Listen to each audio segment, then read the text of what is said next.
how I made the Five Nights at Freddy's movie trailer in Minecraft. You might have already seen the FNAF movie trailer, but it's Minecraft video on YouTube. So I'm gonna flex a little bit and say that I also worked on this animation along with Armor Stand Productions, who was in charge of this whole project. And in the end, our collaboration turned out great, and we, along with many other people, enjoyed watching the trailer. So in this video, I'm gonna do a quick little breakdown of how I made this animation and what went into it. Also, the full trailer is already available on YouTube on the Armor Stand Productions channel, so be sure to check it out. The link will be in the description.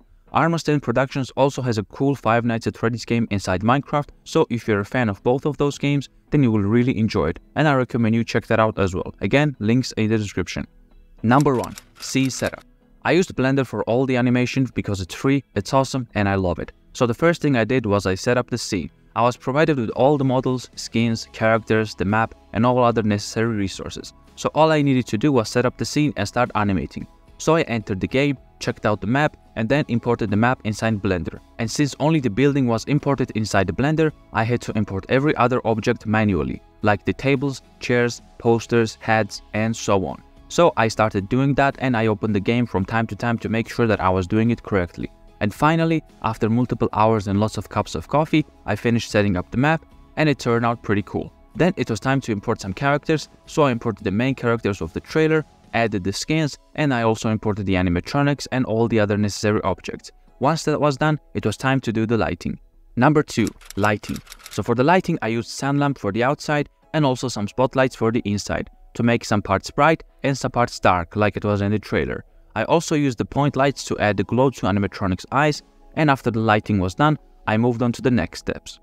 Number 3. Syncing the music. So after the scene was set up, it was time to download the music and figure out where I needed to add the camera cuts, jumps, and overall how to sync the animation with the music and make it look like the movie trailer. So I downloaded the music and imported it into Blender. Yes, you can import music and sound in Blender. You can even edit videos inside Blender. So I went into the video editing panel, I imported the music, adjusted it, and then rewatched the trailer multiple times and started adding the markers on the timelines. Now, markers I used to switch between different cameras, but this time I used them to determine where I needed to place the camera cuts. And I'm saying camera cuts because I only used one camera and keyframed it all over the animation. After I placed the markers and figured out where I needed to add the camera cuts, it was time to move on to the next steps. Number 4. Animation. Now it was time to do the fun part, the animation. So I watched the trailer multiple times and started animating everything. But I didn't animate every step right away. I first did the block out or the layout. So I only moved the camera and the character's root bones to figure out the timing and spacing of the camera, characters and objects. After that, I added the animation. That way, it was easier and faster to get the job done, and if I needed to change anything, I could change it easily since I didn't animate a lot in the blockout part. So after adding the in-betweens, I polished the movements and also animated the specific things, like the lights, objects, and everything else shown in the trailer. And then I moved on to the next steps. Number 5. The hardest scene. Now let's talk about the hardest scene which I ever had to do while animating. And it wasn't just hard for this animation, it was the hardest scene out of all the animations I have ever made. And it was this scene. Huh? Now you might be thinking, hey Woodplank, what's so hard about this scene? Watch again and you will see. Still don't get it? Okay, let me explain then. In this scene, you can see a very tight space and some lights which change colors. And also, you can see a rat. And there's one problem here. I am very, very, very afraid of rats and all rodents in general.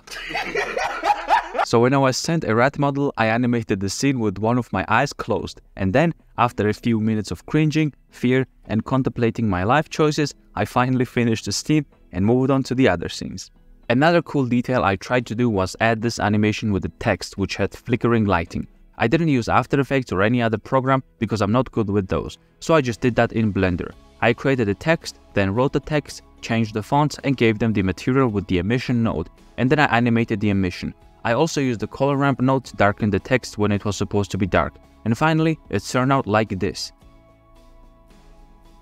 Now, everything was complete and it was time to do the rendering. So I chose the output, set the resolution to 1080p, and I also used 30 FPS, and I chose the PNG format to then import the animation with the PNG sequence inside the video editor.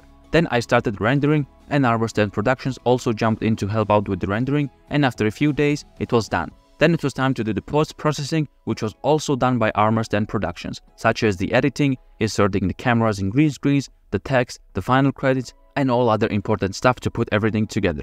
And finally, the Five Nights at Freddy's trailer in Minecraft was ready to go. Now I challenge you to watch the whole animation and fight Mr. Beast, and then comment the timestamp on the Armor Stand Productions video. So, I will see you there. Thank you for watching.